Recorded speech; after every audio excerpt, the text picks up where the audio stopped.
So it wouldn't be right if I talked about Floyd Cramer and didn't play a little bit of Floyd Cramer. So.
So that was Last Date, and is still to this day, I think, a favorite for a lot of people. So anyway, I got over that phase pretty fast because I didn't get my dad's attention, plus I just didn't like country music. So anyway, I moved on and got older in my high school years and was playing in church. I played my first wedding at 13 and had a paid job when I was 15 playing a big three-manual organ and directing the choir. Couldn't drive, but I had a job.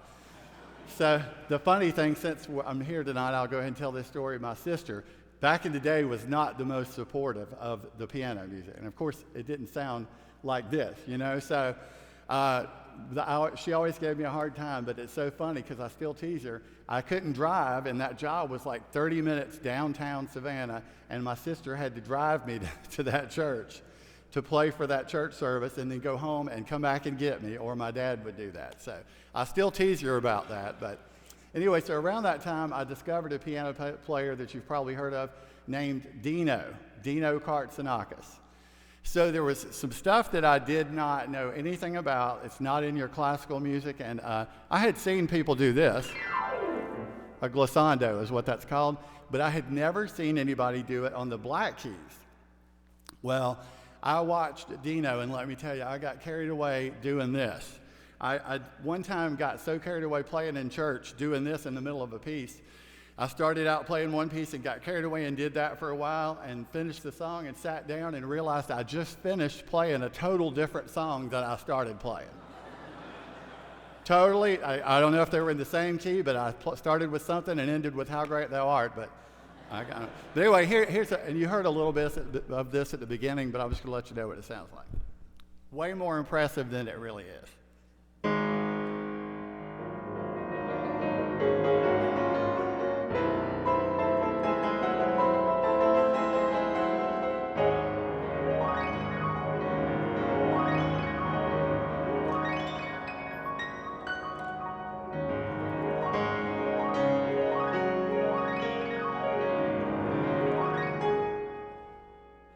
That's it.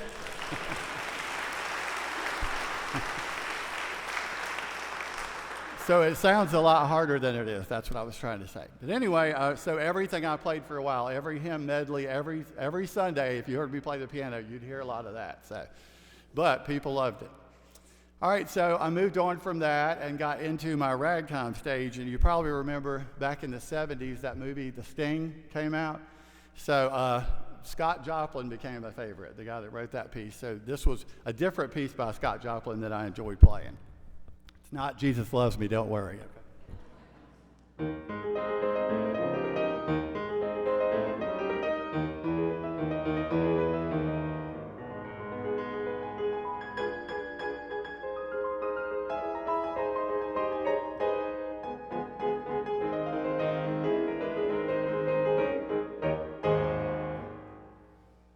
So that's the ragtime phase. So moving on from that, a little bit older in high school, my memory of this song, I'm going to play the song for you. Every morning my mom would cook 4 shifts of breakfast for 4 different kids, and we would listen to the radio together, and I'd sit and talk with my mom, and she always loved this song, and this was a big part of my high school years, so I thought I'd just play a little rendition of this for you.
So that was called Music Box Dancer. I'm sure a lot of you remember that. By Frank Mills was his name.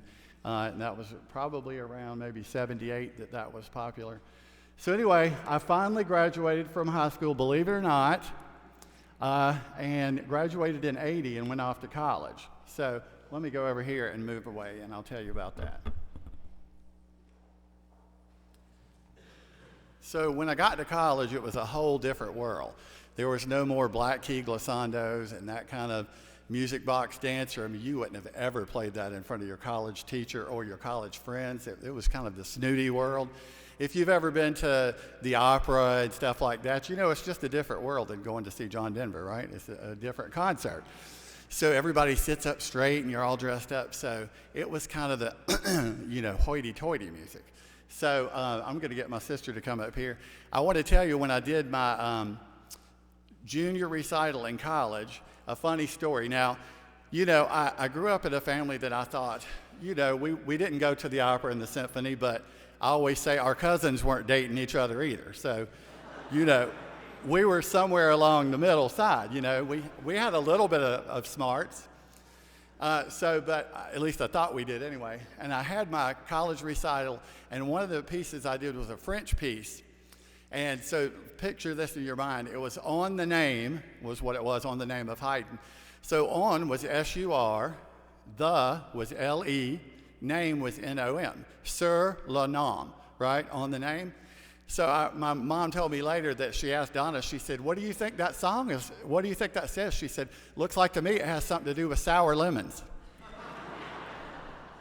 So that pretty much says it all, doesn't it? So anyway, I want to just kind of take you to the classical world for a second, and this would have been the more classical genre that I did. Thank you. All right, so sit up straight, people.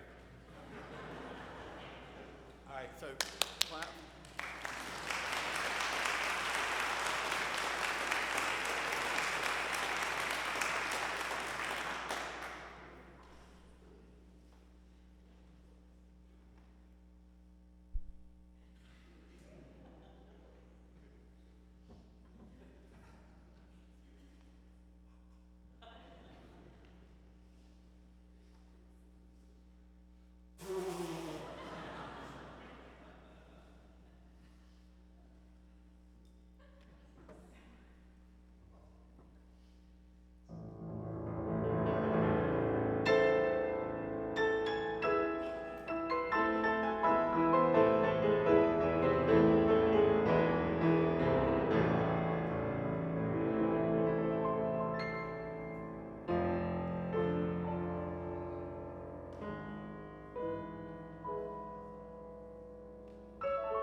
So believe it or not, now I get to teach that kind of music. So I want to introduce to you a very special lady that came all the way from Lake Norman, North Carolina, where I live. And right at the moment, she is my star student, and I'm so proud of her, and I can't tell you how talented this girl is. She, I don't know if I said she's 16 years old. She plays the guitar. She plays in 2 or 3 rock bands. She has the most amazing voice that I have ever heard, and I wish she was singing for you tonight. And also, while I'm thinking of that, my friend Christina that you saw on the programs that was supposed to be here, her mother passed away last Friday. So she sang at CF service a year ago, and we planned this all around her being here, and we're just devastated she couldn't be here, but obviously we understand. So anyway, my student Peyton is amazing, and I'm going to take a 3 or 4 minute break while my beautiful student Peyton comes forward and plays a Chopin nocturne in E flat for you, which I'm sure you'll all enjoy. So this is my beautiful student Peyton Velligan.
pretty amazing, huh?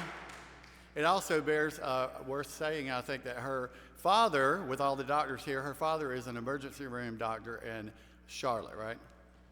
So I really appreciate them driving up, and you'll see her again in just a minute. So let's keep going. I'm going to play one of my sister's absolute favorite pieces from the movie Somewhere in Time.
All right, so I've been waiting all night to tell you this story. What was it?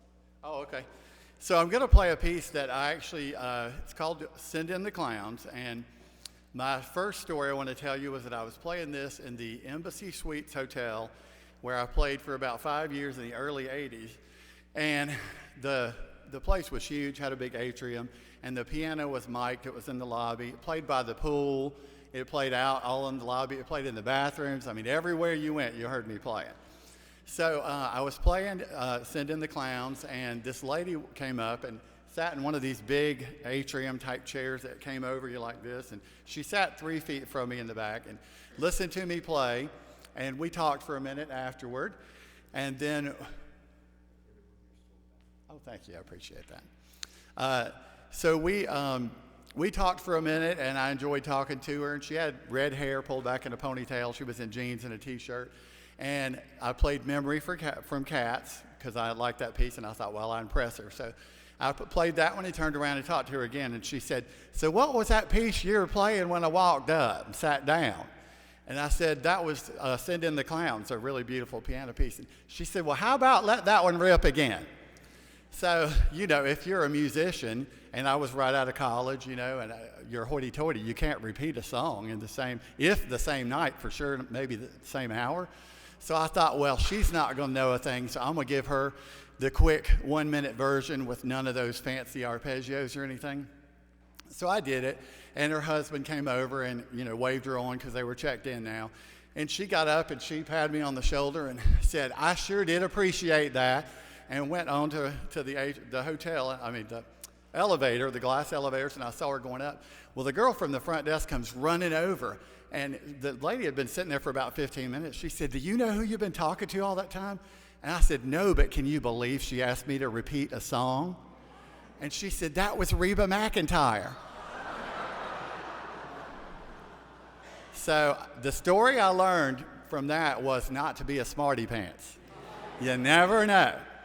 So anyway, CF always enjoyed coming to hear me in the hotels and restaurants that I played. And throughout, when I lived in Columbia in the 80s, they came.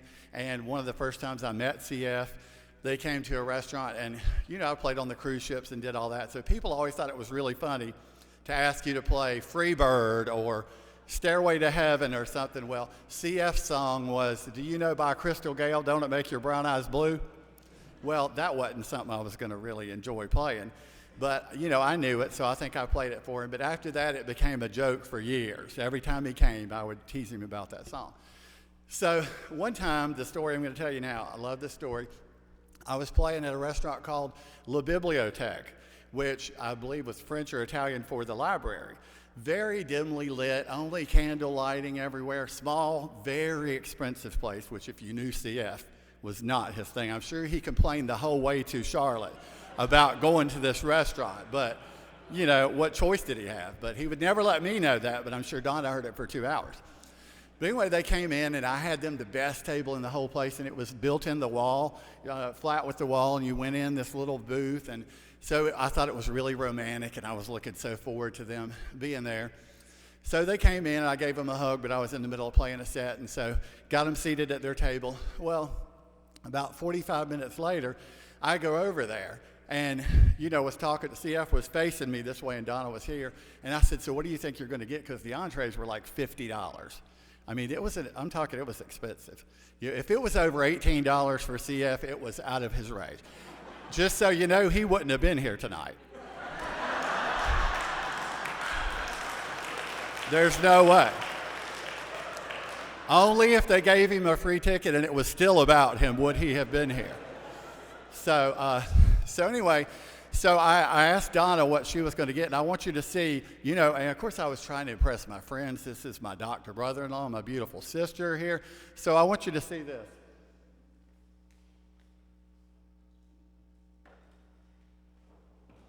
So this is about what the menu would have looked like.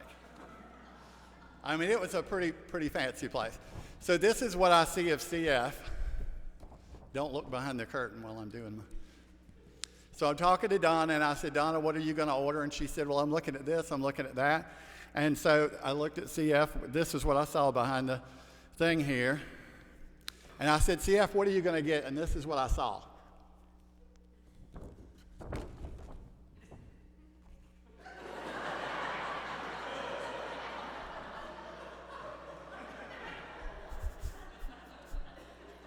Classic CF. And these actually were the teeth.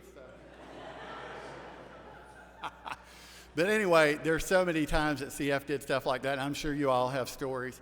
And I know some I can't tell. Another one that I enjoyed was when I was first getting to know CF, and they had first, gotten married or were dating. I can't remember, but I was at the house, and it had rained, and I was getting all my luggage in, and out from this, underneath my car, comes slithering this huge snake. Scared me to death because I was basically right on top of it, and it was right there. So I screamed, and here comes Donna running, and the thing is still crawling right in front of me. And I step back, and CF comes running out and says, "What is all the noise about?" And I said, "There's a snake, like right here." Well, CF goes and picks up a stick and picks up the snake and starts chasing me with this snake. Well, I'm thinking, what has he lost it? Like, what was going on? So he chases me all around the yard for I don't know how long, and I'm thinking, he is crazy, or he must know this is not a poison snake. Well, Donna started cracking up. It was a plastic snake. It looked real, but the whole time he was in the garage pulling the thing with a piece of fishing wire. So Donna got to enjoy me being scared, but once I realized thought it was real, he came out and this went out. So anyway, there's so many times he did stuff like that, and I may think of more before it's over, but I wanted you to hear those stories. So on with the business. This is the Sid and the Clowns that I played that Reba heard, so enjoy.